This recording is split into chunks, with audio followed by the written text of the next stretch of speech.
ਪਿਆਰੇ ਕਿਸਾਨ ਵੀਰੋ, ਪ੍ਰੋਗਰਾਮ ਮੇਰਾ ਪਿੰਡ ਮੇਰੇ ਖੇਤ ਦੇ ਵਿੱਚ ਤੁਹਾਡਾ ਸਵਾਗਤ ਕਰਦੇ ਹਾਂ। ਜਿਵੇਂ ਤੁਸੀਂ ਜਾਣਦੇ ਹੋ ਕਿ ਇਸ ਪ੍ਰੋਗਰਾਮ ਦੇ ਵਿੱਚ ਅਸੀਂ ਵੱਖ-ਵੱਖ ਵਿਸ਼ਿਆਂ ਸੰਬੰਧੀ ਵੱਖ-ਵੱਖ ਮਾਹਰਾਂ ਤੋਂ ਜਾਣਕਾਰੀ ਦਿਵਾਉਂਦੇ ਰਹਿੰਦੇ ਹਾਂ। ਉਸੇ ਲੜੀ ਦੇ ਵਿੱਚ ਸਾਡੀ ਅੱਜ ਦੀ ਗੱਲਬਾਤ ਦਾ ਵਿਸ਼ਾ ਹੈ ਪੇਂਡੂ ਸਵਾਣੀਆਂ ਦੇ ਲਈ ਸਹਾਇਕ ਕਿੱਤੇ। ਸੋ ਇਸ ਵਿਸ਼ੇ ਦੇ ਉੱਤੇ ਆਪਾਂ ਜਾਣਕਾਰੀ ਹਾਸਲ ਕਰਨੀ ਆ। ਜਾਣਕਾਰੀ ਦੇਣ ਲਈ ਅੱਜ ਮੇਰੇ ਨਾਲ ਬੈਠੇ ਨੇ ਡਾਕਟਰ ਰੁਪਿੰਦਰ ਕੌਰ ਜੀ, ਜਿਹੜੇ ਪ੍ਰੋਫੈਸਰ ਨੇ ਪਸਾਰ ਸਿੱਖਿਆ ਦੇ ਸਕਿੱਲ ਡਿਵੈਲਪਮੈਂਟ ਸੈਂਟਰ ਪੰਜਾਬ ਖੇਤੀਬਾੜੀ ਯੂਨੀਵਰਸਿਟੀ ਲੁਧਿਆਣਾ ਦੇ ਵਿੱਚ ਆਪਣੀ ਸੇਵਾ ਨਿਭਾ ਰਿਹਾ। ਇਹਨਾਂ ਤੋਂ ਆਪਾਂ ਸਾਰੀ ਜਾਣਕਾਰੀ ਹਾਸਲ ਕਰਨੀ ਆ। ਡਾਕਟਰ ਰੁਪਿੰਦਰ ਜੀ, ਤੁਹਾਡਾ ਸਵਾਗਤ ਹੈ ਸਾਡੇ ਪ੍ਰੋਗਰਾਮ ਮੇਰਾ ਪਿੰਡ ਮੇਰੇ ਖੇਤ ਦੇ ਵਿੱਚ। ਸਭ ਤੋਂ ਪਹਿਲਾਂ ਅੱਜ ਦੀ ਜਿਵੇਂ ਸਾਡੀ ਗੱਲਬਾਤ ਦਾ ਵਿਸ਼ਾ ਹੀ ਹੈ ਕਿ ਪੇਂਡੂ ਸਵਾਣੀਆਂ ਦੇ ਲਈ ਸਹਾਇਕ ਕਿੱਤੇ, ਕਿਹੜੇ ਸਹਾਇਕ ਕਿੱਤੇ ਆ ਜਿਹੜੇ ਪਿੰਡਾਂ ਦੀਆਂ ਸਵਾਣੀਆਂ ਕਰ ਸਕਦੀਆਂ ਨੇ? ਹਾਂਜੀ, ਬਹੁਤ ਸਾਰੇ ਜਿਹੜੇ ਆ ਸਹਾਇਕ ਕਿੱਤੇ ਜਿਹੜੇ ਖੇਤੀਬਾੜੀ ਦੇ ਨਾਲ ਆਧਾਰਿਤ ਵੀ ਆ, ਕਿਉਂਕਿ ਉਹਦੇ ਵਿੱਚ ਖੇਤੀ ਉਪਜਾਂ ਦੀ ਜਿਹੜੀ ਰਹਿੰਦ ਖੂੰਹਦ ਦੀ ਵਰਤੀ ਜਾਂਦੀ ਹੈ। ਜਿਵੇਂ ਮਧੂ ਮੱਖੀਆਂ ਚਾਹੇ ਪਾਲਣ ਦਾ ਕੰਮ ਹੋ ਗਿਆ, ਚਾਹੇ ਖੁੰਭਾਂ ਉਗਾਉਣ ਦਾ ਕੰਮ ਹੋ ਗਿਆ, ਜਾਂ ਡੇਅਰੀ ਦਾ ਤਾਂ ਪਹਿਲਾਂ ਹੀ ਜਿਵੇਂ ਸਾਰੀਆਂ ਲੇਡੀਜ਼ ਕਰਦੀਆਂ ਹੀ ਆ। ਬਿਲਕੁਲ ਜੀ। ਸੋ ਇਹੋ ਜਿਹੇ ਕੰਮ ਜਿਹੜੇ ਉਹ ਕਰ ਸਕਦੇ ਆ। ਜਿਵੇਂ ਹੁਣ ਡੇਅਰੀ ਦਾ ਦੁੱਧ ਹੋ ਗਿਆ, ਦੁੱਧ ਤੋਂ ਅਲੱਗ-ਅਲੱਗ ਪ੍ਰੋਡਕਟਸ ਬਣਾ ਕੇ ਵੇਚਣ ਦਾ ਕੰਮ ਹੋ ਗਿਆ। ਤੇ ਇਹ ਤੋਂ ਬਿਨਾਂ ਜਿਹੜੇ ਹੋਰ ਸਾਰੀਆਂ ਜਿਹੜੀਆਂ ਉਤਪਾਦ ਹੈ, ਜਿਵੇਂ ਕਣਕ ਹੋ ਗਈ, ਮੱਕੀ ਹੋਈ, ਜਿਹੜੇ ਅਨਾਜ ਹੋ ਗਏ, ਦਾਲਾਂ, ਮਿਲਟਸ ਹੈ, ਇਹਦੀ ਵੈਲਿਊ ਐਡੀਸ਼ਨ ਦਾ ਜਿਹੜਾ ਕੰਮ ਉਹ ਘਰ ਬੈਠੀਆਂ ਹੀ ਕਰ ਸਕਦੀਆਂ। ਜਿਵੇਂ ਸਬਜ਼ੀਆਂ ਤੋਂ, ਫਲਾਂ ਤੋਂ ਅਚਾਰ ਚਟਨੀਆਂ ਬਣਾ ਕੇ ਬਹੁਤ ਸਾਰੇ ਕੰਮ ਆ ਜਿਹੜੇ, ਚਾਹੇ ਉਹ ਸ਼ਹਿਰਾਂ 'ਚ ਰਹਿੰਦੀਆਂ ਚਾਹੇ ਪਿੰਡਾਂ 'ਚ ਰਹਿੰਦੀਆਂ। ਹੁਣ ਜਿਵੇਂ ਬਹੁਤ ਸਾਰੇ ਸਾਡੇ ਕਿਸਾਨ ਵੀਰ ਹੈ ਜਿਹੜੇ ਪਿੰਡਾਂ ਦੇ ਵੱਲੋਂ ਸ਼ਹਿਰਾਂ ਵੱਲ ਸ਼ਿਰਕਤ ਕਰ ਗਏ ਆ। ਸੋ ਉਹ ਆਪਣਾ ਜਿਹੜਾ ਇੱਕ ਵੈਲਿਊ ਐਡੀਸ਼ਨ ਵਾਲਾ ਕੰਮ ਆ ਕਰਕੇ ਸ਼ਹਿਰਾਂ ਦੇ ਵਿੱਚ ਬਹੁਤ ਚੰਗਾ ਜਿਹੜਾ ਵਿਕਰੀ ਕਰਨ ਦਾ ਕੰਮ ਵੀ ਕਰ ਸਕਦੀਆਂ। ਜਿਸ ਤਰ੍ਹਾਂ ਖੇਤੀ ਕਹਿੰਦੇ ਆ ਵੀ ਮਰਦਾਂ ਦਾ ਕੰਮ ਹੈ, ਜ਼ਿਆਦਾ ਖੇਤਾਂ ਦੇ ਵਿੱਚ ਜਾ ਕੇ ਕੰਮ ਕਰਦੇ ਆ। ਸੋ ਘਰਾਂ ਦੇ ਵਿੱਚ ਸਵਾਣੀਆਂ ਜਦੋਂ ਵਿਹਲੀਆਂ ਰਹਿੰਦੀਆਂ ਤਾਂ ਉਹ ਹੋਰ ਵੀ ਕੋਈ ਨਾ ਕੋਈ ਕਿੱਤੇ ਜਿਹੜੇ ਤੁਸੀਂ ਦੱਸੇ ਨੇ ਉਹ ਨਾਲ ਕਰਕੇ ਪਰਿਵਾਰ ਦੀ ਆਮਦਨ ਦੇ ਵਿੱਚ ਨਾ ਵਾਧਾ ਕਰ ਸਕਦੀਆਂ ਨੇ, ਹੈ ਨਾ। ਸੋ ਗੱਲ ਇਹ ਆ ਜੀ, ਇਹਨਾਂ ਕਿੱਤਿਆਂ ਨੂੰ ਕਰਨ ਦੇ ਲਈ ਟ੍ਰੇਨਿੰਗ ਦੀ ਬਹੁਤ ਜ਼ਰੂਰਤ ਆ, ਕਿਉਂਕਿ ਦੇਖੋ ਪਸ਼ੂ ਪਾਲਣ ਦਾ ਕਿੱਤਾ ਤਾਂ ਚੱਲਦਾ ਪਹਿਲਾਂ ਤੋਂ ਹੀ। ਬਾਕੀ ਜਿਹੜੇ ਤੁਸੀਂ ਦੱਸਿਆ ਖੁੰਭਾਂ ਉਗਾਉਣ ਦਾ ਜਾਂ ਸ਼ਹਿਦ ਮੱਖੀ ਪਾਲਣ ਦਾ ਕਿੱਤਾ ਜਾਂ ਵੈਲਿਊ ਐਡੀਸ਼ਨ ਦਾ ਤੁਸੀਂ ਦੱਸਿਆ, ਮਤਲਬ ਇਹ ਸਾਰੀਆਂ ਟ੍ਰੇਨਿੰਗਸ ਦਾ ਦੱਸੋ ਵੀ ਕਿੱਥੋਂ ਮਿਲਣਗੇ ਇਹਨਾਂ ਨੂੰ ਤੇ ਕਿੱਥੋਂ ਇਹ ਲੈ ਕੇ ਆਪਣਾ ਕੰਮ ਸ਼ੁਰੂ ਕਰ ਸਕਦੇ ਆ? ਬਿਲਕੁਲ ਠੀਕ ਹੈ ਜੀ। ਤੁਸੀਂ ਜਿਸ ਤਰ੍ਹਾਂ ਹੁਣ ਕੋਈ ਵੀ ਕੰਮ ਕਰਨਾ ਉਹਦੇ ਲਈ ਮਹਾਰਤ ਦੀ ਲੋੜ ਹੈ। ਇਹ ਨਹੀਂ ਵੀ ਸਾਡੀਆਂ ਜਿਹੜੀਆਂ ਕਿਸਾਨ ਬੀਬੀਆਂ ਉਹ ਮਾਹਰ ਨਹੀਂ, ਕਿਉਂਕਿ ਹੁਨਰ ਤਾਂ ਹਰ ਕਿਸੇ ਦੇ ਇੱਕ ਗੋਡ ਗਿਫਟਡ ਹੈ ਹਰ ਕਿਸੇ ਦੇ ਵਿੱਚ।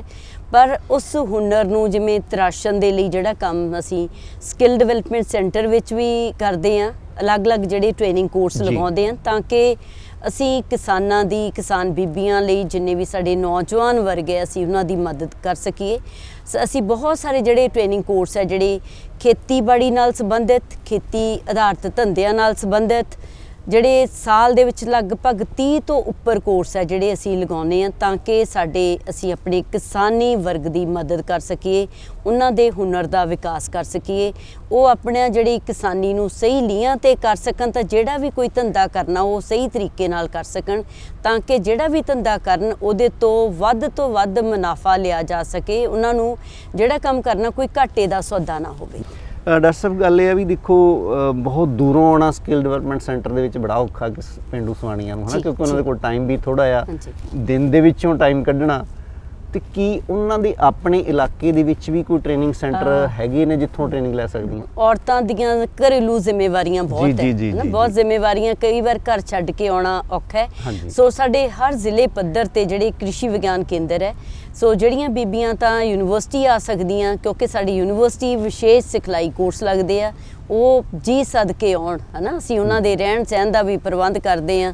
ਤੇ ਬਾਕੀ ਜਿਹੜੇ ਨਹੀਂ ਆ ਸਕਦੇ ਉਹਨਾਂ ਦੇ ਆਪਣੇ ਜ਼ਿਲ੍ਹੇ ਪੱਧਰ ਤੇ ਕ੍ਰਿਸ਼ੀ ਵਿਗਿਆਨ ਕੇਂਦਰ ਬਣੇ ਹੋਏ ਹੈ, ਤੁਸੀਂ ਕ੍ਰਿਸ਼ੀ ਵਿਗਿਆਨ ਕੇਂਦਰਾਂ ਤੋਂ ਆਪਣੇ ਸਿਖਲਾਈ ਕੋਰਸ ਲੈ ਸਕਦੇ ਹੋ। ਬਿਲਕੁਲ ਜੀ। ਦੇਖੋ ਆਪਣੇ ਸਾਰੇ ਜ਼ਿਲ੍ਹਿਆਂ ਦੇ ਵਿੱਚ ਕ੍ਰਿਸ਼ੀ ਵਿਗਿਆਨ ਕੇਂਦਰ ਖੇਤੀਬਾੜੀ ਯੂਨੀਵਰਸਿਟੀ ਲੁਧਿਆਣਾ ਦੇ ਸਥਿਤ ਨੇ। ਕਿਹੜੀ ਟ੍ਰੇਨਿੰਗ ਲੈਣੀ ਆ ਉਹਨਾਂ ਦੇ ਨਾਲ ਜਾ ਕੇ ਅਗਾਊਂ ਰਾਬਤਾ ਕੀਤਾ ਜਾ ਸਕਦਾ ਕਿ ਕਦੋਂ ਕਿਹੜੀ ਟ੍ਰੇਨਿੰਗ ਲੱਗਣੀ ਆ। ਜਿਹੜੀ ਟ੍ਰੇਨਿੰਗ ਤੁਸੀਂ ਚਾਹੁੰਦੇ ਹੋ ਫਿਰ ਉਸ ਸਮੇਂ ਦੇ ਉੱਤੇ ਜਾ ਕੇ ਤੁਸੀਂ ਉਹ ਟ੍ਰੇਨਿੰਗ ਲੈ ਸਕਦੇ ਹੋ। ਮੈਡਮ, ਟ੍ਰੇਨਿੰਗ ਠੀਕ ਆ, ਸਥਾਨ ਸਾਨੂੰ ਪਤਾ ਲੱਗ ਗਿਆ ਵੀ ਹਰ ਜ਼ਿਲ੍ਹੇ 'ਚ ਵੀ ਹੈਗਾ, ਯੂਨੀਵਰਸਿਟੀ 'ਚ ਵੀ ਹੈਗਾ। ਸੋ ਗੱਲ ਇਹ ਵੀ ਟ੍ਰੇਨਿੰਗ ਘੱਟ ਸਮੇਂ ਦੀ ਵੀ ਆ, ਵੱਧ ਸਮੇਂ ਦੀ ਵੀ ਆ। ਸੋ ਹਾਂਜੀ, ਕਿੰਨਾ ਕੁ ਖਰਚਾ ਉਹਨਾਂ ਨੂੰ ਇੱਥੇ ਕੋਈ ਟ੍ਰੇਨਿੰਗ ਲੈਣ ਦਾ ਖਰਚਾ ਵੀ ਦੇਣਾ ਪੈਂਦਾ ਹੈ? ਇਹਦੇ ਸੰਬੰਧੀ ਜ਼ਰੂਰ ਦੱਸੋ। ਟ੍ਰੇਨਿੰਗ ਦੇ ਲਈ ਜੀ ਬਹੁਤ ਵਾਜਬ ਜੀ ਜਿਹੜੀ ਫੀਸ ਹੈਗੀ ਹੈ ਨਾ, ਜਿਵੇਂ 150 ਰੁਪਏ ਆ, ਜਿਹੜੀ ਬਹੁਤ ਜ਼ਿਆਦਾ ਨਹੀਂ ਹੈ। ਸੋ ਉਹ ਜਿਨ੍ਹਾਂ ਨੇ ਵੀ ਟ੍ਰੇਨਿੰਗ ਲੈਣੀ ਆ ਸਾਡੇ ਨਾਲ ਬਹੁਤ ਤਾਲਮੇਲ ਕਰਨ ਦਾ, ਜਦੋਂ ਕੋਵਿਡ ਦੀ ਬਿਮਾਰੀ ਹੈ ਤਾਂ ਬਹੁਤ ਖਤਰਨਾਕ ਸੀ, ਪਰ ਸਾਨੂੰ ਬਹੁਤ ਸਾਰੇ ਰਾਹ ਵੀ ਦੇ ਗਈ ਹੈ ਵੀ ਤਾਲਮੇਲ ਕਰਨ ਦੇ ਜਿਹੜੇ ਤਰੀਕੇ ਵੀ ਸੌਖੇ ਕਰ ਗਈ ਹੈ। ਤੇ ਉਹ ਸਾਡੀ ਯੂਨੀਵਰਸਿਟੀ ਦੀ ਵੈਬਸਾਈਟ ਤੋਂ ਘਰ ਬੈਠੇ ਹੀ ਟ੍ਰੇਨਿੰਗਾਂ ਦੇਖ ਸਕਦੇ ਆ ਕਿਹੜੀਆਂ ਲੱਗਣੀਆਂ ਆ ਨਾ। ਜਿਸ ਤਰ੍ਹਾਂ ਹੁਣ ਆਉਂਦੇ ਦਿਨਾਂ ਵਿੱਚ ਜੈਵਿਕ ਖੇਤੀ ਦੀ ਟ੍ਰੇਨਿੰਗ ਲੱਗਣੀ ਆ ਨਾ, ਸੋ ਉਹ ਦੁੱਧ ਤੋਂ ਪ੍ਰੋਡਕਟਸ ਬਣਾਉਣ ਦੀ ਟ੍ਰੇਨਿੰਗ ਲੱਗਣੀ ਆ। ਸੋ ਅਲੱਗ-ਅਲੱਗ ਜਿਹੜੀਆਂ ਟ੍ਰੇਨਿੰਗਾਂ ਸਮੇਂ-ਸਮੇਂ ਸਿਰ ਜਿਹੜੀ ਸਮਾਂ ਸਾਰਨੀ ਸਾਡੀ ਪੂਰੀ ਬਣੀ ਹੋਈ ਆ, ਪੂਰੀ ਦੀ ਪੂਰੀ ਸਮਾਂ ਸਾਰਨੀ ਆ ਜਿਹੜੀ ਉਹ ਯੂਨੀਵਰਸਿਟੀ ਦੀ ਵੈਬਸਾਈਟ ਤੇ ਅਸੀਂ ਅਪਲੋਡ ਕਰ ਦਿੰਨੇ ਆ, ਤੇ ਤਾਂ ਕਿ ਸਾਡੇ ਜਿੰਨੇ ਵੀ ਕਿਸਾਨ ਹੈ, ਕਿਸਾਨ ਬੀਬੀਆਂ ਆ, ਉਹ ਅਪਲਾਈ ਕਰਕੇ ਸਾਡੇ ਕੋਲ ਸਮੇਂ ਸਿਰ ਸਿਖਲਾਈ ਲੈ ਸਕਣ ਜੀ। ਡਾਕਟਰ ਸਾਹਿਬ ਦੇਖੋ, ਸੁਹਾਣੀਆਂ ਦੇ ਮਨਾਂ ਦੇ ਵਿੱਚ ਬਹੁਤ ਕੁਝ ਹੁੰਦਾ ਵੀ ਅਸੀਂ ਘਰੋਂ ਬਾਹਰ ਨਿਕਲੀਏ ਤੇ ਅਸੀਂ ਆਹ ਕੰਮ ਵੀ ਕਰ ਲਈਏ, ਆਹ ਕੰਮ ਵੀ ਕਰ ਲਈਏ, ਕਿਉਂਕਿ ਉਹਨਾਂ ਦੇ ਕਰਨ ਵਾਲੇ ਬਹੁਤ ਜ਼ਿਆਦਾ ਕੰਮ ਨੇ। ਸੋ ਕਈ ਵਾਰੀ ਘਰ ਦੇ ਆਉਣ ਨਹੀਂ ਦਿੰਦੇ।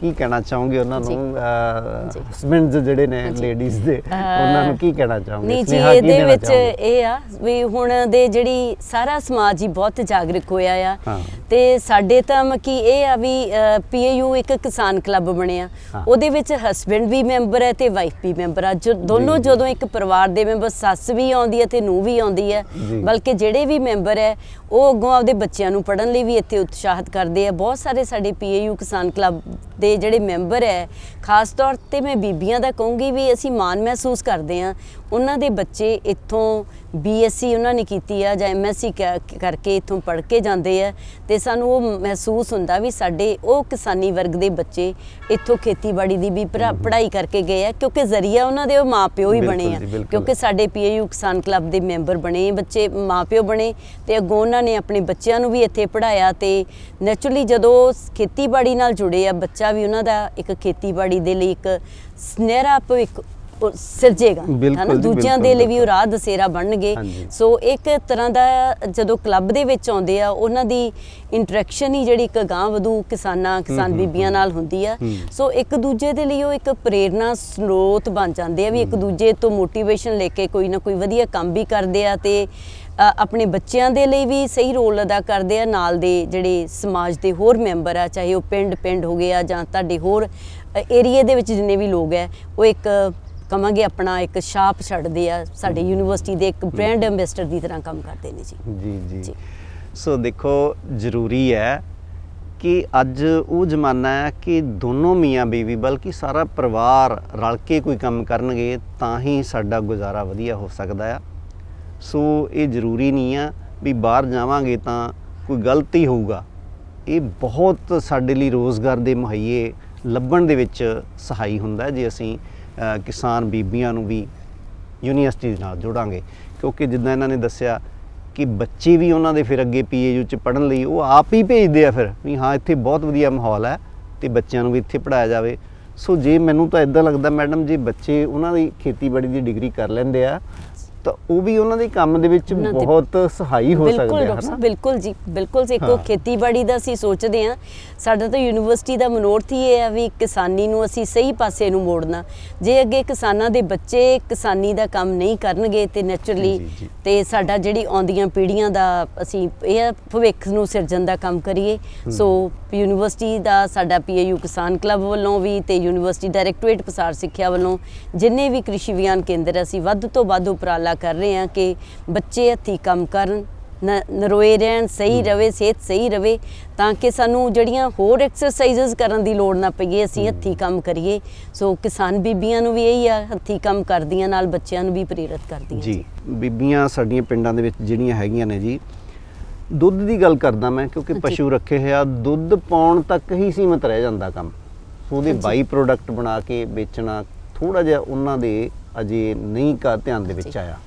ਸੋ ਕਿਹੜੇ ਬਾਈ ਪ੍ਰੋਡਕਟ ਬਣਾ ਕੇ ਉਹ ਵੇਚ ਸਕਦੇ ਆ, ਮਤਲਬ ਹੋਰ ਚੀਜ਼ਾਂ ਦੁੱਧ ਤੋਂ ਬਣਾ ਕੇ ਕਿਹੜੀਆਂ ਵੇਚ ਸਕਦੇ ਆ, ਥੋੜਾ ਜਿਹਾ ਇਹਦੇ ਬਾਰੇ। ਹਾਂਜੀ ਡਾਕਟਰ ਸਾਹਿਬ, ਤੁਹਾਡਾ ਬਹੁਤ ਵਧੀਆ ਸਵਾਲ ਹੈ। ਅਸੀਂ ਜਿਹੜੇ ਸਾਡੇ ਹੁਣ ਆਉਂਦੇ ਜਿਹੜਾ ਸ਼ਡਿਊਲ ਜਿਹੜਾ ਬਣਨਾ ਆ, ਟ੍ਰੇਨਿੰਗ ਦੀ ਸਮਾਂ ਸਾਰਨੀ ਬਣਨੀ ਆ, ਉਹਦੇ ਵਿੱਚ ਅਸੀਂ ਸਪੈਸ਼ਲੀ ਜਿਹੜਾ 5 ਦਿਨਾਂ ਦਾ ਇੱਕ ਕੋਰਸ ਰੱਖਿਆ ਜਿਹੜਾ ਦੁੱਧ ਤੇ ਸੋਇਆਬੀਨ ਤੋਂ ਵੱਖੋ ਵੱਖਰੇ ਜਿਹੜੇ ਪਦਾਰਥ ਬਣਾਉਣ ਦਾ ਹਨਾ। ਉਹਦੇ ਵਿੱਚ ਚਾਹੇ ਇੱਕ ਦੁੱਧ ਤੋਂ ਦਹੀਂ ਹੀ ਬਣਾ ਕੇ ਵੇਚਣਾ ਹੋਵੇ, ਉਹਦੀ ਬਹੁਤ ਵੈਲਿਊ ਐਡ ਹੋ ਜਾਂਦੀ ਆ ਹਨਾ। ਦੁੱਧ ਦੀ ਕੀਮਤ ਨਾਲੋਂ ਦੁੱਧ ਜੇ ਸ਼ਹਿਰ ਆਉਂਦਾ ਉਹਦੀ ਕੀਮਤ ਵੱਧ ਜਾਂਦੀ ਆ, ਦੁੱਧ ਤੋਂ ਹੋਰ ਪ੍ਰੋਡਕਟਸ ਬਣਾਉਣੇ ਉਹਦੀ ਹੋਰ ਕੀਮਤ ਵੱਧ ਜਾਂਦੀ ਆ। ਸੋ ਉਹ ਅਸੀਂ 5 ਦਿਨ ਦਾ ਇੱਕ ਜਿਹੜਾ ਸਰਟੀਫਿਕੇਟ ਕੋਰਸ ਹੋਊਗਾ, ਉਹਦੇ ਵਿੱਚ ਅਸੀਂ ਚਾਹੇ ਉਹ ਸੋਇਆਬੀਨ ਦਾ ਦੁੱਧ ਆ, ਚਾਹੇ ਡੇਰੀ ਮਿਲਕ ਹੈ, ਉਹਦੀਆਂ ਕਿਹੜੀਆਂ ਪ੍ਰੋਡਕਟਸ ਹੈ, ਚਾਹੇ ਦੁੱਧ ਹੈ, ਚਾਹੇ ਤੋਂ ਪਨੀਰ ਹੈ, ਚਾਹੇ ਦਹੀਂ ਆ, ਚਾਹੇ ਖੋਇਆ, ਕੁਲਫੀ, ਆਈਸਕ੍ਰੀਮ, ਇਹੋ ਜਿਹੀਆਂ ਵੱਖੋ ਵੱਖਰੀਆਂ ਜਿਹੜੀਆਂ ਵਸਤਾਂ ਬਣਾਉਣ ਦੀ ਤੇ ਉਹਦੀ ਟ੍ਰੇਨਿੰਗ ਦਵਾਂਗੇ। ਜਿਵੇਂ ਹੁਣ ਮੋਜ਼ਰੇਲਾ ਚੀਜ਼ ਹੀ ਹੈ, ਆਮ ਤੌਰ ਤੇ ਪਨੀਰ ਨਾਲੋਂ ਮੋਜ਼ਰੇਲਾ ਚੀਜ਼ ਦੀ ਵੈਲਿਊ ਬਹੁਤ ਜ਼ਿਆਦਾ ਆ। ਸੋ ਉਹੋ ਜਿਹੀਆਂ ਜਿਹੜੀ ਅਸੀਂ ਉਹਦੇ ਵਿੱਚ ਅਸੀਂ ਵੱਖੋ ਵੱਖਰੇ ਮਹਿਕਮਿਆਂ ਦੇ ਸਾਡੇ ਜਿਹੜੇ ਵਿਗਿਆਨੀ ਉਹਦੇ ਵਿੱਚ ਐਜ਼ ਅ ਐਕਸਪਰਟ ਕੰਮ ਕਰਨਗੇ ਤੇ ਇਹੋ ਜਿਹੀਆਂ ਟ੍ਰੇਨਿੰਗਾਂ ਅਸੀਂ ਚਾਹੇ ਉਹ ਦੁੱਧ ਵੀ ਆ, ਇਵੇਂ ਮਿਲਟਸ ਤੇ ਵੀ ਆ, ਸੀਰੀਅਲਸ ਤੇ, ਪਲਸਿਸ ਤੇ ਹਨਾ, ਤੇ ਜਿਹੜੀਆਂ ਫਲ ਸਬਜ਼ੀਆਂ ਤੇ ਅਸੀਂ ਸਾਰੇ ਜਿੰਨੀ ਵੀ ਖੇਤੀਬਾੜੀ ਦੀਆਂ ਉਪਜਾਂ ਆ ਤਾਂ ਉਹਦੇ ਤੋਂ ਵੱਖੋ ਵੱਖਰੇ ਉਤਪਾਦ ਬਣਾਉਣ ਦੀਆਂ ਟ੍ਰੇਨਿੰਗਾਂ ਅਗਲੇ ਜਿਹੜੀ ਸੈਸ਼ਨ ਦੇ ਵਿੱਚ ਉਲੀਕੀਆਂ।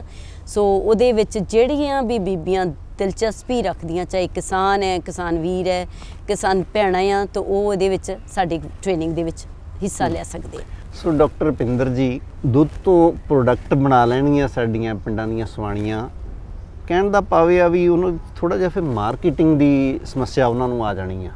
ਸੋ ਕੀ ਕਹਿਣਾ ਚਾਹੋਗੇ ਕਿ ਉਹ ਮਾਰਕੀਟਿੰਗ ਕਿਵੇਂ ਕਰਨੇ ਦੀ? ਤੇ ਕਿਉਂਕਿ ਪਿੰਡਾਂ ਦੇ ਵਿੱਚ ਤਾਂ ਆਮ ਤੌਰ ਤੇ ਦੁੱਧ ਹੀ ਲੈ ਜਾਂਦੇ ਆ, ਜ਼ਿਆਦਾ ਚੀਜ਼ ਵੀ ਨਹੀਂ ਜ਼ਿਆਦਾ ਇੱਕ ਦੂਜੇ ਦੇ ਘਰ ਚੋਂ ਲੈ ਕੇ, ਕੋਈ ਹਰ ਘਰ ਦੇ ਵਿੱਚ ਦੁੱਧ ਹੈ। ਸੋ ਜਾਂ ਤਾਂ ਮੈਂ ਇਹ ਸੋਚਦਾ ਵੀ ਉਹ ਹਰ ਘਰ ਦੁੱਧ ਦਾ ਕੰਮ ਕਰ ਰਿਹਾ, ਵੀ ਉਹ ਇਕੱਠੇ ਹੋ ਕੇ ਇਹ ਕੰਮ ਕਰ ਲੈਣ ਹਨਾ ਜੀ, ਸਾਰੇ ਪ੍ਰੋਡਕਟ ਹੀ ਬਣਾ ਲੈਣ ਤੇ ਫਿਰ ਮਾਰਕੀਟਿੰਗ ਕਰਨ ਕਿਤੇ ਨਾ ਕਿਤੇ। ਸੋ ਥੋੜਾ ਮਾਰਕੀਟਿੰਗ ਸੰਬੰਧੀ ਦੱਸੋ ਇਹਦੇ ਵਿੱਚ। ਜਦੋਂ ਵੀ ਅਸੀਂ ਕੋਈ ਟ੍ਰੇਨਿੰਗ ਲਵਾਉਂਦੇ ਹਾਂ ਜੀ, ਉਹਦੇ ਲਈ ਮਾਰਕੀਟਿੰਗ ਦਾ ਅਸੀਂ ਸਪੈਸ਼ਲ ਲੈਕਚਰ ਰੱਖਦੇ ਹਾਂ। ਇੱਕ ਤਾਂ ਤੁਸੀਂ ਜਿਵੇਂ ਕਿਹਾ ਵੀ ਸਾਰੇ ਘਰ ਇਕੱਠੇ ਹੋ ਕੇ ਦੁੱਧ ਵੇਚ ਲੈਣ ਹਨਾ, ਉਹ ਵੀ ਅਸੀਂ ਇੱਕ ਉਹਨਾਂ ਨੂੰ ਦੱਸਦੇ ਹਾਂ ਵੀ ਇੱਕ ਇਹ ਵੀ ਮਾਰਕੀਟਿੰਗ ਦਾ ਜ਼ਰੀਆ ਆ। ਵੀ ਚਾਹੇ ਤੁਸੀਂ ਆਪਣੇ ਸੈਲਫ ਹੈਲਪ ਗਰੁੱਪ ਬਣਾਓ ਜਾਂ ਕੋਈ ਐਪੀਓਜ਼ ਬਣਾਓ, ਫਾਰਮਰ ਪ੍ਰੋਡਿਊਸਰ ਜਿਹੜੀਆਂ ਕੰਪਨੀਜ਼ ਹੈਗੀਆਂ, ਤੇ ਜਾਂ ਦੂਜਾ ਤਰੀਕਾ ਇਹ ਆ ਵੀ ਅਸੀਂ ਜਿਹੜਾ ਇਹਨਾਂ ਦੇ ਲਈ ਇੱਕ ਕਾਮਨ ਪਲੇਟਫਾਰਮ ਹੈ, ਜਿਹੜਾ ਜਿਵੇਂ ਸਾਡੀ ਯੂਨੀਵਰਸਿਟੀ ਦੇ ਵਿੱਚ ਵੀ ਇੱਕ ਜਿਹੜਾ ਇਹਨਾਂ ਦਾ ਬਣਾਇਆ ਜਿਹੜਾ ਸੇਲ ਦੇ ਲਈ ਸੈਂਟਰ, ਉੱਥੇ ਵੀ ਆ ਕੇ ਜਿਵੇਂ ਕੋਈ ਵੀ ਆਰਗੈਨਿਕ ਪ੍ਰੋਡਕਟ ਹੈਗੇ ਉਹ ਇੱਥੇ ਆ ਕੇ ਵੀ ਸੇਲ ਕਰਦੇ ਆ। ਅਸੀਂ ਜਿਹੜੀਆਂ ਵੀ ਸਾਡੀਆਂ 9 ਕਲੱਬਾਂ ਵੱਖੋ ਵੱਖਰੀਆਂ ਬਣੀਆਂ, ਸੋ ਉਹ ਇੱਕ ਕਲੱਬਾਂ ਦੀ ਜਦੋਂ ਮੀਟਿੰਗ ਵੀ ਹੁੰਦੀ ਹੈ ਇੱਥੇ, ਜਿਹੜੀ ਮੰਥਲੀ ਟ੍ਰੇਨਿੰਗ ਸਾਡੀ PAU ਕਿਸਾਨ ਕਲੱਬ ਦੀ ਹੈ, ਉਹ ਵੀ ਇੱਕ ਚੰਗੀ ਉਹਨਾਂ ਦੇ ਲਈ ਮੌਕਾ ਪ੍ਰਦਾਨ ਕਰਦੀ ਆ ਆਪਣੀਆਂ ਜਿਹੜੀਆਂ ਪ੍ਰੋਡਕਟਸ ਦੀ ਐਕਸਚੇਂਜ ਕਰਨ ਦੇ ਲਈ, ਆਦਾਨ ਪ੍ਰਦਾਨ। ਕਿਉਂਕਿ ਬਹੁਤ ਸਾਰੇ ਕਿਸਾਨ ਕੋਈ ਡੇਅਰੀ ਦਾ ਕੰਮ ਕਰਦਾ, ਕੋਈ ਮਿਲਟਸ ਦਾ ਕੰਮ ਕਰਦਾ, ਜਿਵੇਂ ਮੋਟੇ ਅਨਾਜਾਂ ਦਾ ਕੰਮ ਕਰਦਾ, ਉਹ ਆਪਸ ਵਿੱਚ ਹੀ ਬਹੁਤ ਚੀਜ਼ਾਂ ਦਾ ਤੇ ਆਦਾਨ ਪ੍ਰਦਾਨ ਹੋ ਜਾਂਦਾ। ਹੁਣ ਪਿੱਛੇ ਜੇ ਸਾਡੇ ਇੱਕ ਫਾਰਮਰ ਨੇ ਜਿਹੜਾ ਡਰੈਗਨ ਫਰੂਟ ਦਾ ਉਹਨੇ ਕੀਤਾ ਸ਼ੁਰੂ ਕੰਮ, ਤੇ ਉਹਨੂੰ ਲੱਗਦਾ ਸੀ ਮਾਰਕੀਟਿੰਗ ਦਾ ਕੰਮ ਨਹੀਂ ਹੋ ਰਿਹਾ, ਤੇ ਅਸੀਂ ਉਹਨਾਂ ਨੂੰ ਕਿਹਾ ਵੀ ਤੁਸੀਂ ਕਿਉਂ ਨਹੀਂ, ਸਾਡੀ ਕਲੱਬ ਦੀ ਮੀਟਿੰਗ ਹੁੰਦੀ ਹੈ ਉੱਥੇ ਕਿਉਂ ਨਹੀਂ ਲੈ ਕੇ ਆਉਂਦੇ, ਉੱਥੇ ਤੁਹਾਡੇ ਆਰਡਰ ਬੁੱਕ ਹੋਣੇ ਸ਼ੁਰੂ ਹੋ ਜਾਣੇ ਆ। ਵਾਕਈ ਇਹੀ ਗੱਲ ਹੋਈ। ਉਹਦੇ ਜਦੋਂ ਵੀ ਉਹ ਡਰੈਗਨ ਫਰੂਟ ਆਉਂਦਾ ਸੀ, ਉਹਨਾਂ ਦਾ ਡਰੈਗਨ ਫਰੂਟ ਹੱਥੋਂ ਹੱਥੀ ਵਿਕ ਜਾਂਦਾ ਸੀ, ਕਿਉਂਕਿ ਹੁਣ ਜਿਹੜਾ ਬਾਜ਼ਾਰ ਵਾਲਾ ਡਰੈਗਨ ਫਰੂਟ ਆ ਤੇ ਇੱਥੋਂ ਦਾ ਕਿਸਾਨ ਨੇ ਜਿਹੜਾ ਸਾਡਾ ਲੋਕਲ ਕੀਤਾ ਹੋਇਆ ਪ੍ਰੋਡਿਊਸ ਆ, ਉਹਦਾ ਜ਼ਮੀਨ ਅਸਮਾਨ ਦਾ ਫਰਕ ਆ। ਉਹ ਇੰਨਾ ਕੁ ਜੂਸੀ ਜਿਹੜਾ ਪਾਲਿਆ ਤੇ ਇੱਕ ਹੱਥੋਂ ਹੱਥ ਵਿਕ ਜਾਂਦਾ। ਸੋ ਸਾਡੀ ਯੂਨੀਵਰਸਿਟੀ ਹੈ ਜਿਹੜੀ ਕਲੱਬਾਂ ਰਾਹੀਂ, ਮੇਲਿਆਂ ਰਾਹੀਂ, ਸੋ ਬਹੁਤ ਸਾਰੇ ਮੌਕੇ ਪ੍ਰਦਾਨ ਕਰਦੀ ਹੈ ਮਾਰਕੀਟਿੰਗ ਦਾ। ਬਾਕੀ ਸੁਝਾਅ ਦਿੰਦੇ ਆ ਵੀ ਕਿਸ ਤਰ੍ਹਾਂ ਉਹਨਾਂ ਦੀ ਸਕੂਲ ਆਫ ਬਿਜ਼ਨਸ ਸਟੱਡੀਜ਼ ਵਾਲੇ ਸਾਡੇ ਉਹ ਵੀ ਸੁਝਾਅ ਦਿੰਦੇ ਆ ਕਿਵੇਂ ਪੈਕਿੰਗ ਕਰਨੀ ਆ। ਇਕਨੋਮਿਕਸ ਵਾਲਿਆਂ ਦੀ ਵੀ ਅਸੀਂ ਰਾਏ ਲੈਂਦੇ ਹਾਂ ਤਾਂ ਕਿ ਅਸੀਂ ਉਹਨਾਂ ਦਾ ਵੱਧ ਤੋਂ ਵੱਧ ਉਹਨਾਂ ਨੂੰ ਆਪਦੀ ਰਾਏ ਦੇ ਸਕੀਏ ਵੀ ਕਿਵੇਂ ਉਹਨਾਂ ਨੇ ਆਪਦੀ ਪ੍ਰੋਡਕਟ ਨੂੰ ਕਿਵੇਂ ਵੇਚਣਾ। ਡਾਕਟਰ ਭਿੰਦਰ ਜੀ, ਅੱਜ ਆਨਲਾਈਨ ਦਾ ਜ਼ਮਾਨਾ ਹਨਾ, ਸੋ ਹਰ ਚੀਜ਼ ਬੱਚੇ ਘਰ ਬੈਠੇ ਘਰ ਮੰਗਾ ਲੈਂਦੇ ਹਨਾ, ਸੋ ਘਰੇ ਬੈਠੇ ਆਰਡਰ ਕਰਦੇ ਆ, ਚੀਜ਼ ਘਰ ਆ ਜਾਂਦੀ ਆ। ਸੋ ਮੈਨੂੰ ਇਦਾਂ ਲੱਗਦਾ ਵੀ ਜੇ ਘਰ ਦੇ ਵਿੱਚ ਪਿੰਡਾਂ ਦੇ ਵਿੱਚ ਪੜ੍ਹੇ ਲਿਖੇ ਬੱਚੇ ਹੈਗੇ ਘਰਾਂ ਦੇ ਵਿੱਚ, ਹਾਂਜੀ, ਤਾਂ ਉਹ ਇਸ ਕੰਮ ਨੂੰ ਬਹੁਤ ਹੀ ਵਧੀਆ ਢੰਗ ਨਾਲ ਕਰ ਸਕਦੇ ਆ। ਹਾਂਜੀ, ਬਹੁਤ ਕਰ ਵੀ ਰਹੇ ਆ ਜੀ, ਬਹੁਤ ਸਾਰੇ ਕਰ ਵੀ ਰਹੇ ਆ। ਸਾਡੇ ਬਹੁਤ ਜਿਹੜੀਆਂ ਕਲੱਬ ਦੀਆਂ ਮੈਂਬਰਸ ਆ ਜਾਂ ਇੱਥੋਂ ਟ੍ਰੇਨਿੰਗ ਲੈ ਕੇ ਗਏ ਆ, ਸਪੈਸ਼ਲੀ ਜਿਨ੍ਹਾਂ ਦੀਆਂ ਪ੍ਰੋਡਕਟ ਦਾ ਬਹੁਤ ਇਹ ਹੁੰਦਾ ਵੀ ਲਾਸ ਨਹੀਂ ਹੁੰਦਾ, ਕੋਈ ਪੈਰਿਸ਼ੇਬਲ ਨਹੀਂ ਹੈ ਹਨਾ, ਤੇ ਜਿਨ੍ਹਾਂ ਨੇ ਡਰੈਸ ਡਿਜ਼ਾਈਨਿੰਗ ਦਾ ਕੰਮ ਸ਼ੁਰੂ ਕੀਤਾ, ਆਪਣੀਆਂ ਬੁਟੀਕਸ ਵਗੈਰਾ ਖੋਲ੍ਹੇ ਆ, ਸੋ ਉਹ ਆਪਣਾ ਆਰਡਰ ਜਿਹੜੇ ਐਂ ਲਈ ਜਾਂਦੇ ਆ ਆਨਲਾਈਨ ਤੇ ਉਹ ਭੇਜੀ ਜਾਂਦੇ ਆ। ਬਹੁਤ ਸਾਰੇ ਇਵਨ ਟਿਫਨ ਸਰਵਿਸਿਜ਼ ਵੀ ਪ੍ਰੋਵਾਈਡ ਕਰੀ ਜਾਂਦੀਆਂ, ਕਿਉਂਕਿ ਉਹਨਾਂ ਨੂੰ ਗਰੁੱਪ ਦੇ ਮੈਸੇਜ ਆ ਜਾਂਦਾ ਵੀ ਸਾਨੂੰ ਇੰਨੀਆਂ ਆਪ ਚੀਜ਼ਾਂ ਚਾਹੀਦੀਆਂ। ਬਹੁਤ ਸਾਰੀ ਕੇਟਰਿੰਗ ਦਾ ਕੰਮ ਵੀ ਕਰ ਰਹੇ ਆ। ਸੋ ਬਹੁਤ ਵਧੀਆ ਕੰਮ ਹੈ। ਦੂਜੇ ਜਾਣਿਆਂ ਨੂੰ ਵੀ ਉਹਨਾਂ ਤੋਂ ਦੇਖ ਕੇ ਜਿਹੜੀ ਰਾਏ ਲੈ ਕੇ ਉਹਨਾਂ ਦੀ ਆਪਦਾ ਕੰਮ ਜਿਹੜਾ ਦੇਖ ਕੇ ਦੂਜੇ ਤੋਂ ਮੋਟੀਵੇਟ ਹੋ ਕੇ ਇਹੋ ਜਿਹੇ ਕੰਮ ਕਰ ਲੈਣੇ ਚਾਹੀਦੇ ਆ, ਕਿਉਂਕਿ ਕੰਮ ਕਰਨ 'ਚ ਕੋਈ ਬੁਰਾਈ ਨਹੀਂ ਹੈ। ਅਸੀਂ ਜਦੋਂ ਬਾਹਰਲੇ ਮੁਲਕਾਂ 'ਚ ਜਾਂਦੇ ਹਾਂ ਉਦੋਂ ਵੀ ਬਹੁਤ ਸਾਰੇ ਕੰਮ ਕਰਦੇ ਹਾਂ। ਸੋ ਮੈਨੂੰ ਲੱਗਦਾ ਅਸੀਂ ਜਿਹੜੇ ਘਰ ਵੀ ਮਰਜ਼ੀ ਜਨਮ ਲਿਆ, ਚਾਹੇ ਹੈ ਨਾ ਜ਼ਿਮੀਂਦਾਰਾਂ ਦੇ ਆ, ਸੋ ਆਪਣਾ ਜੇ ਕੰਮ ਅਸੀਂ ਖੁਦ ਆਪਣੇ ਹੱਥੀਂ ਕਰਾਂਗੇ, ਕਿਸੇ ਤੋਂ ਆਰਡਰ ਲੈ ਕੇ ਆਪ ਵੀ ਮਾਰਕੀਟਿੰਗ ਦਾ ਕੰਮ ਕਰਾਂਗੇ, ਉਹਦੇ ਵਿੱਚ ਕੋਈ ਬੁਰਾਈ ਦਾ ਕੰਮ ਨਹੀਂ ਹੈ, ਕਿਉਂਕਿ ਅਸੀਂ ਆਪਣੀ ਪ੍ਰੋਡਕਟ ਨੂੰ ਸੋਹਣੇ ਤਰੀਕੇ ਨਾਲ ਸੇਲ ਕਰਨਾ, ਸਿੱਟਣਾ ਨਹੀਂ ਹੈ। ਦੇਖੋ, ਸੁੱਟਣ ਤੇ ਵੇਚਣ ਦੇ ਵਿੱਚ ਜੇ ਫਰਕ ਅਸੀਂ ਸਮਝ ਜਾਗੇ ਨਾ, ਤਾਂ ਵਾਕਈ ਅਸੀਂ ਕਾਮਯਾਬ ਹੋ ਸਕਦੇ ਹਾਂ। ਸਾਡੀ ਕਿਸੇ ਵੀ ਬਣਾਈ ਹੋਈ ਚੀਜ਼ ਦਾ ਮੁੱਲ ਬਹੁਤ ਜ਼ਿਆਦਾ ਮਿਲ ਸਕਦਾ ਹੈ। ਸੋ ਮੈਡਮ, ਗੱਲ ਇਹ ਆ, ਦੇਖੋ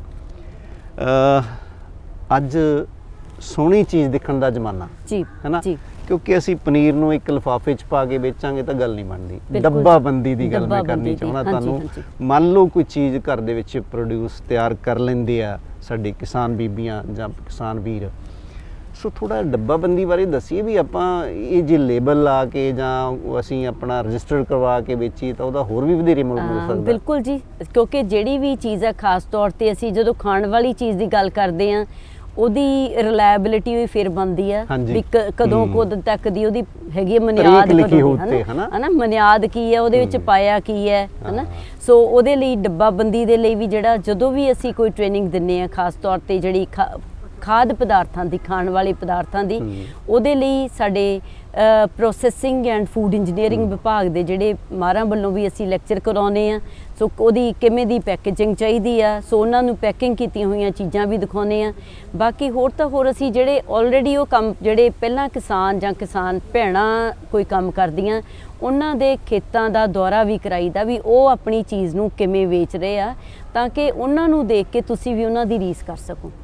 ਕਿਉਂਕਿ ਇੱਕ ਦੂਜੇ ਨੂੰ ਪਹਿਲਾਂ ਜਿਹੜਾ ਕੋਈ ਕੰਮ ਕਰਦਾ, ਉਹ ਅਗਲੇ ਬੰਦੇ ਨੂੰ ਇੱਕ ਰਾਹ ਦਿਖਾਉਣ ਦਾ ਕੰਮ ਕਰਦਾ ਜੀ। ਬਿਲਕੁਲ ਸਾਰੀ ਚੀਜ਼ ਬਣਾਉਣੀ, ਉਹਦੀ ਮਾਰਕੀਟਿੰਗ ਕਰਨੀ ਕਈ ਵਾਰੀ ਥੋੜਾ ਜਿਹਾ ਔਖਾ ਹੋ ਜਾਂਦਾ। ਤੁਸੀਂ ਗੱਲ ਕੀਤੀ ਸੀ ਸੈਲਫ ਹੈਲਪ ਗਰੁੱਪਸ ਦੀ, ਹੈਨਾ, ਸੋ ਥੋੜਾ ਜਿਹਾ ਇਹਦੇ ਲਈ ਵੀ ਦੱਸ ਦਿਓ ਵੀ ਕਿਸ ਤਰ੍ਹਾਂ ਉਹ ਬਣਾ ਸਕਦੇ ਆ, ਕਿਸ ਤਰ੍ਹਾਂ ਉਹਦੇ ਵਿੱਚ ਕੰਮ ਕਰ ਸਕਦੇ ਆ, ਕਿਉਂਕਿ ਇਦਾਂ ਵੀ ਕੋਈ ਜ਼ਿਆਦਾ ਵੱਡੇ ਪੱਧਰ ਤੇ ਜੋ ਕਰਦੇ ਆ ਨਾ, ਫਿਰ ਇਕੱਲੇ ਕਰੇ ਬੰਦੇ ਦਾ ਕੰਮ ਨਹੀਂ ਹੋ ਰਹਿ ਜਾਂਦਾ, ਕਿਉਂਕਿ ਬਾਜ਼ਾਰੋਂ ਪੈਕਿੰਗ ਵਾਲਾ ਮਟੀਰੀਅਲ ਵੀ ਲੈ ਕੇ ਆਉਣਾ, ਚੀਜ਼ ਤਿਆਰ ਕਰਨ ਲਈ ਮਟੀਰੀਅਲ ਲੈ ਕੇ ਆਉਣਾ, ਉਹਦੇ ਵਿੱਚ ਬੰਦਿਆਂ ਦੀ ਵੀ ਲੋੜ ਪੈਂਦੀ ਆ। ਸੋ ਕੀ ਇਹ ਗਰੁੱਪਸ ਦੇ ਵਿੱਚ ਬੰਦੇ ਤੇ ਬੀਬੀਆਂ ਇਕੱਠੇ ਹੋ ਕੇ ਵੀ ਗਰੁੱਪ ਬਣਾ ਸਕਦੇ ਆ? ਸਾਰਾ ਇਹਦੇ ਬਾਰੇ ਵਿਸਥਾਰ ਨਾਲ ਦੱਸੋ। ਹਾਂਜੀ, ਪਹਿਲੀ ਗੱਲ, ਜਦੋਂ ਤੱਕ ਕੋਈ ਟ੍ਰੇਨਿੰਗ ਲਈ ਆਉਂਦਾ ਆ, ਆਪਣੇ ਆਪ ਹੀ ਇਹ ਹੁੰਦਾ 2-4 ਤਾਂ ਬੀਬੀਆਂ ਉਹਨਾਂ ਦੇ ਨਾਲ ਦੀਆਂ ਆਈ ਜਾਂਦੀਆਂ ਹਨਾ, ਇਟਸੈਲਫ ਉਹਨਾਂ ਦਾ ਇੱਕ ਗਰੁੱਪ ਬਣਿਆ ਹੀ ਹੁੰਦਾ, ਚਾਹੇ ਉਹ ਪਰਿਵਾਰ ਦਾ ਕੋਈ ਮੈਂਬਰ ਹੋਵੇ, ਚਾਹੇ ਆਂਢੀ ਗੁਆਂਢੀ ਹੋਣ।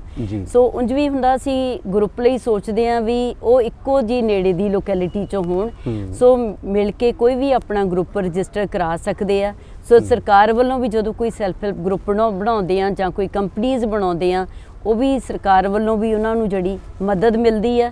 ਸੋ ਬਹੁਤ ਸਾਰੇ ਜਿਹੜੇ ਸਾਡੇ ਅਦਾਰੇ ਆ, ਜਿਵੇਂ ਖੇਤੀਬਾੜੀ ਮਹਿਕਮਾ ਹੋਇਆ, ਸੋ ਬਹੁਤ ਸਾਰੇ ਅਦਾਰੇ ਆ ਜਿਹੜੇ, ਜਾਂ ਆਪਣੇ ਐਗਮਾਰਕ ਵਾਲੇ ਵੀ ਇੱਥੋਂ ਤੱਕ ਕਿ ਹੁਣ ਤਾਂ ਜਿਹੜੇ ਗਰੁੱਪ ਵੀ ਬਣਾਉਂਦੇ ਆ, ਨਾਲ ਉਹਨਾਂ ਦੀਆਂ ਜਿਹੜੀਆਂ ਫੂਡ ਪ੍ਰੋਡਕਟਸ ਨੂੰ ਰਜਿਸਟਰ ਕਰਾਉਣ ਦੇ ਲਈ ਵੀ ਮਦਦਗਾਰ ਸਾਬਤ ਹੁੰਦੇ ਆ।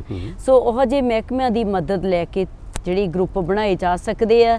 ਤੇ ਬਾਕੀ ਜਿਹੜੀ ਤਕਨੀਕੀ ਸਹਾਇਤਾ ਦੇਣ ਦੇ ਲਈ, ਜਿਹੜੀ ਵੀ ਤੁਸੀਂ ਪ੍ਰੋਡਕਟ ਬਣਾਉਣੀ ਆ, ਉਹਦੇ ਲਈ ਸਾਡੀ ਯੂਨੀਵਰਸਿਟੀ ਜਿੰਨਾ ਵੀ ਯੋਗਦਾਨ ਦੇ ਸਕਦੀ ਹੈ ਉਹ ਯੋਗਦਾਨ ਦੇ ਰਹੀ ਆ। ਤੇ ਬਾਅਦ ਵਿੱਚ ਵੀ ਇਹ ਨਹੀਂ ਕੋਈ ਟ੍ਰੇਨਿੰਗ ਲੈ ਕੇ ਚਲੇ ਗਿਆ ਤੇ ਸਾਡੇ ਨਾਲ ਉਹਨਾਂ ਦਾ ਨਾਤਾ ਟੁੱਟ ਗਿਆ, ਸਮਝ ਲਓ ਉਹ ਤਾਂ ਇੱਕ ਤਰ੍ਹਾਂ ਦਾ ਨਾਤਾ ਬਣਿਆ। ਉਹ ਤੋਂ ਬਾਅਦ ਜਦੋਂ ਵੀ ਕਿਸੇ ਨੂੰ ਜ਼ਰੂਰਤ ਹੁੰਦੀ ਆ, ਅਸੀਂ ਉਹਨਾਂ ਦੀ ਮਦਦ ਕਰਦੇ ਰਹਿੰਦੇ ਹਾਂ, ਸਾਡੇ ਕੋਲ ਆਉਂਦੇ ਰਹਿੰਦੇ ਆ ਵੀ ਗਰੁੱਪ ਕਿਹੜਾ ਬਣਾਈਏ। ਬਹੁਤ ਸਾਰੇ ਜਿਹੜੇ ਆ ਸਾਡੇ ਕਲੱਬ ਦੇ ਮੈਂਬਰ ਹੀ ਆ, ਜਿਹੜੇ PAU ਕਿਸਾਨ ਕਲੱਬ ਦੀਆਂ ਬੀਬੀਆਂ ਦੇ ਗਰੁੱਪ ਬਣੇ ਆ, ਬਹੁਤ ਜਣੇ ਉਹਦੇ ਵਿੱਚ ਹੀ ਮਰਜ ਹੋ ਜਾਂਦੇ ਆ, ਉਹਦੇ ਵਿੱਚ ਹੀ ਇਨਵੋਲਵ ਹੋ ਜਾਂਦੇ ਆ, ਤਾਂ ਕਿ ਉਹਨਾਂ ਦੇ ਨਾਲ ਰਲ ਮਿਲ ਕੇ ਹੀ ਕੰਮ ਕਰਨ ਦੇ ਆ। ਕਿਉਂਕਿ ਜਦੋਂ ਵੀ ਕੋਈ ਕੰਮ ਕਰਨਾ ਆ, ਜਿਵੇਂ ਪਹਿਲਾਂ ਹੁੰਦਾ ਸੀ ਸਾਂਝੇ ਪਰਿਵਾਰਾਂ 'ਚ ਇੱਕ ਹੁੰਦਾ ਸੀ ਵੀ ਪੂਰੀ ਏਕਤਾ ਸੀ ਤੇ ਏਕਤਾ 'ਚ ਬਲ ਵਾਲਾ ਕੰਮ ਹੈ। ਸੋ ਉਹੀ ਹੈ, ਜਦੋਂ ਰਲ ਮਿਲ ਕੇ ਕੋਈ ਕੰਮ ਕਰਦੇ ਆ, ਸਾਰਿਆਂ ਦੇ ਰਿਸੋਰਸਸ ਵੀ ਪੂਲ ਹੋ ਜਾਂਦੇ ਆ ਤੇ ਇਕੱਠੇ ਹੋ ਕੇ ਨੈਚੁਰਲੀ ਉਹਨਾਂ ਦੇ ਖਰਚੇ ਆ ਜਿਹੜੇ ਵੀ ਉਹ ਵੀ ਵੰਡੇ ਜਾਂਦੇ ਆ। ਜੀ ਦੇਖੋ, ਬਿਲਕੁਲ ਤੁਸੀਂ ਗੱਲ ਠੀਕ ਕਹੀ ਹੈ ਕਿ ਇਕੱਠੇ ਹੋ ਕੇ ਜਦੋਂ ਅਸੀਂ ਕੰਮ ਕਰਦੇ ਹਾਂ ਨਾ, ਸੋ ਉਹ ਬਹੁਤ ਵਧੀਆ ਕੰਮ ਹੁੰਦਾ। ਸੋ ਪੰਜਾਬ ਖੇਤੀਬਾੜੀ university Ludhiana self help group ਬਣਾ ਕੇ ਉਹਦੇ ਵਿੱਚ ਕਿਹੜੀਆਂ ਤੁਸੀਂ ਚੀਜ਼ਾਂ ਬਣਾ ਕੇ ਵੇਚ ਸਕਦੇ ਹੋ, ਸਾਰੀ ਜਾਣਕਾਰੀ ਤੁਹਾਨੂੰ ਟ੍ਰੇਨਿੰਗ ਦੇ ਵਿੱਚ ਮਿਲ ਜਾਂਦੀ ਹੈ। ਸੋ ਗੱਲ ਇਹ ਜੀ, ਦੇਖੋ ਸੈਲਫ ਹੈਲਪ ਗਰੁੱਪ ਬਣ ਜਾਂਦੇ। ਅਸੀਂ ਦੇਖਿਆ ਤੁਹਾਡੇ ਕਿਸਾਨ ਮੇਲਿਆਂ ਦੇ ਉੱਤੇ ਸੈਲਫ ਹੈਲਪ ਗਰੁੱਪਾਂ ਨੇ ਸਟਾਲਾਂ ਲਾਈਆਂ ਹੁੰਦੀਆਂ। ਮਾਰਕੀਟਿੰਗ ਦਾ ਮੈਨੂੰ ਲੱਗਦਾ ਉਹਨਾਂ ਦੀ ਚੀਜ਼ ਬਣਾਉਣ ਦਾ ਇੱਕ ਉਹ ਵੀ ਜ਼ਰੀਆ ਬਣ ਜਾਂਦਾ ਹੈ। ਬਹੁਤ ਵੱਡਾ ਉਹ ਇੱਕ ਜ਼ਰੀਆ ਜੀ, ਬਹੁਤ ਵੱਡਾ ਪਲੇਟਫਾਰਮ ਮਿਲ ਜਾਂਦਾ। ਤੇ ਇਸ ਤੋਂ ਬਾਅਦ ਹੋਰ ਵੀ ਹੈ ਜੀ ਜਿਹਨਾਂ ਨੇ ਮਕੀ ਹੈ, ਜਿਵੇਂ ਕਿਸੇ ਨੇ ਸੈਲਫ ਹੈਲਪ ਗਰੁੱਪ 'ਚ ਕੰਮ ਕਰ ਜੀ, ਲਿਆ ਜੀ। ਜਾਂ ਆਪਾਂ ਕਾਰੋਬਾਰ ਸ਼ੁਰੂ ਕਰ ਲਿਆ। ਸਾਡੇ ਜਿਵੇਂ ਸਕਿੱਲ ਡਿਵੈਲਪਮੈਂਟ ਸੈਂਟਰ ਦੇ ਵਿੱਚ ਇੱਕ ਇਨਕੂਬੇਸ਼ਨ ਸੈਂਟਰ ਹੈ ਅੱਛਾ ਜੀ। ਉਹਦੇ ਵਿੱਚ 2 ਤਰ੍ਹਾਂ ਦੀਆਂ ਸਕੀਮਾਂ ਜਿਹੜੀਆਂ ਉਦਮ ਤੇ ਉਡਾਨ, ਤਾਂ ਕਿ ਅਸੀਂ ਜਿਹੜੇ ਵੀ ਕੋਈ ਕਿਸਾਨ ਜਾਂ ਕਿਸਾਨ ਬੀਬੀ ਆਪਣਾ ਬਹੁਤ ਜਿਹੜਾ ਅਗਾਂਹ ਵਧੂ ਕੰਮ ਸ਼ੁਰੂ ਕਰਨਾ ਚਾਹੁੰਦੇ ਆ, ਠੀਕ ਹੈ ਜੀ। ਸੋ ਉਹ ਆਪਣਾ ਕੋਈ ਨਵਾਂ ਤਜਰਬਾ ਕਰਨਾ ਚਾਹੁੰਦੇ ਆ, ਉਹਨਾਂ ਨੂੰ 5 ਲੱਖ ਤੋਂ ਲੈ ਕੇ 25 ਲੱਖ ਤੱਕ ਦੀ ਜਿਹੜੀ ਗ੍ਰਾਂਟ ਇਨ ਏਡ ਜਿਹੜੀ ਮਿਲ ਜਾਂਦੀ ਹੈ। ਸਮਝ ਲਓ ਉਹ ਰਕਮ ਜਿਹੜੀ ਆਪਾਂ ਆਪਦੀ ਜੇਬ 'ਚੋਂ ਖਰਚਾ ਕਰਨਾ ਬਹੁਤ ਔਖਾ ਹੈ। ਜੇ ਕੋਈ ਵੀ ਤੁਸੀਂ ਨਵਾਂ ਕੰਮ ਕਰਨਾ, ਨਵਾਂ ਕੋਈ ਇਨਵੈਂਸ਼ਨ ਲੈ ਕੇ ਆਉਂਦੇ ਹੋ ਖੇਤੀਬਾੜੀ ਨਾਲ ਸੰਬੰਧਿਤ, ਤੁਸੀਂ ਉਹ ਵੀ ਆਪਣਾ ਕੋਈ ਤਜਰਬੇ ਦੇ ਲਈ ਤੁਸੀਂ ਲੈ ਕੇ ਆ ਸਕਦੇ ਹੋ। ਉਹ ਵੀ ਜਿਹੜੀ ਸਰਕਾਰ ਵੱਲੋਂ ਤੁਹਾਨੂੰ ਜੇ ਉਦਮ ਸਕੀਮ ਦੇ ਲਈ ਜਿਹੜਾ ਹੈਗਾ 5 ਲੱਖ ਤੱਕ ਦਾ, ਤੇ ਉਡਾਨ ਦੇ ਲਈ ਜਿਹੜਾ ਬਹੁਤ ਹਾਈ ਲੈਵਲ ਦਾ ਤੁਹਾਡਾ ਕੰਮ ਹੈ ਤੇ ਉਹਦੇ ਲਈ 25 ਲੱਖ ਤੱਕ ਦੀ ਜਿਹੜੀ ਮਾਲੀ ਸਹਾਇਤਾ ਗਵਰਨਮੈਂਟ ਵੱਲੋਂ ਮਿਲਦੀ ਹੈ। ਸੋ ਉਹਦੇ ਵਿੱਚ ਬਹੁਤ ਸਾਰੇ ਹੁਣ ਤੱਕ ਸਾਡੇ ਕੋਲੋਂ 40 ਤੋਂ ਵੱਧ ਜਿਹੜੇ ਆ ਸਾਡੇ ਕਿਸਾਨ ਜਾਂ ਕਿਸਾਨ ਭੈਣਾਂ ਜਿਹੜੀ ਉਹਦੇ ਉਹ ਵਾਲੀ ਜਿਹੜੀ ਗਵਰਨਮੈਂਟ ਦੀ ਏਡ ਲੈ ਵੀ ਚੁੱਕੇ ਨੇ। ਸੋ ਗੱਲ ਇਹ ਹੈ ਜੀ, ਦੇਖੋ ਆਪਾਂ ਜੇ ਗੱਲ ਕਰੀਏ ਨਾ ਟ੍ਰੇਨਿੰਗ ਜਿਹੜੀਆਂ ਤੁਸੀਂ ਕਹਿੰਦੇ ਸਹਾਇਕ ਤੇ ਆਪਾਂ ਕਰ ਸਕਦੀਆਂ ਸਵਾਣੀਆਂ ਸਾਡੀਆਂ, ਥੋੜਾ ਜਿਹਾ ਇਹਨਾਂ ਦਾ ਇਹ ਦੱਸ ਦਿਓ ਵੀ ਕਿੰਨੇ ਕੁ ਦਿਨਾਂ ਦੀ ਟ੍ਰੇਨਿੰਗ ਹੁੰਦੀ ਹੈ, ਉਸ ਹਿਸਾਬ ਨਾਲ ਉਹ ਪਲਾਨ ਬਣਾ ਕੇ ਆਉਣ ਫਿਰ। ਸਾਡੇ ਜੀ ਵਿਸ਼ੇ ਤੇ ਨਿਰਭਰ ਕਰਦਾ ਵੀ ਵਿਸ਼ਾ ਕਿਹੜਾ ਆ ਜੀ। ਜਿਵੇਂ ਹੁਣ ਮਧੂ ਮੱਖੀ ਪਾਲਣ ਦਾ ਹੋ ਗਿਆ, ਜਾਂ ਜਿਵੇਂ ਆਪਾਂ ਵੈਲਿਊ ਐਡੀਸ਼ਨ ਵਾਲੇ ਹੋ ਗਏ, ਜਿਵੇਂ ਅਚਾਰ ਚਟਨੀਆਂ ਮੁਰੱਬੇ ਵਾਲਾ ਹੋ ਗਿਆ, ਚਾਹੇ ਬੇਕਰੀ ਦਾ ਹੋ ਗਿਆ ਹੈ ਨਾ, ਤੇ ਇਵੇਂ ਜਿਹੜੀ ਹਸਤਕਲਾ ਵਾਲੇ, ਇਹ 5 ਦਿਨ ਦੇ ਆ। ਜਿੰਨੇ ਵੀ 5 ਦਿਨ ਦੇ ਜਿਹੜੇ ਕੋਰਸ ਹੈ ਉਹਦੇ ਵਿੱਚ ਸਰਟੀਫਿਕੇਟ ਹੈ। ਸੋ ਕਈ ਕੋਰਸ ਕਈ ਹੈਗੇ ਵਿਸ਼ੇ ਉਹ ਜਿਵੇਂ ਹੁਣ ਦੋਗਲਾ ਬੀਜ ਪੈਦਾ ਕਰਨ ਦਾ ਹੀ ਆ ਹੈ ਨਾ, ਉਹਦੇ ਵਿੱਚ 2 ਫਸਲਾਂ ਅਸੀਂ ਮੱਕੀ ਤੇ ਸੂਰਜਮੁਖੀ ਰੱਖੀਆਂ।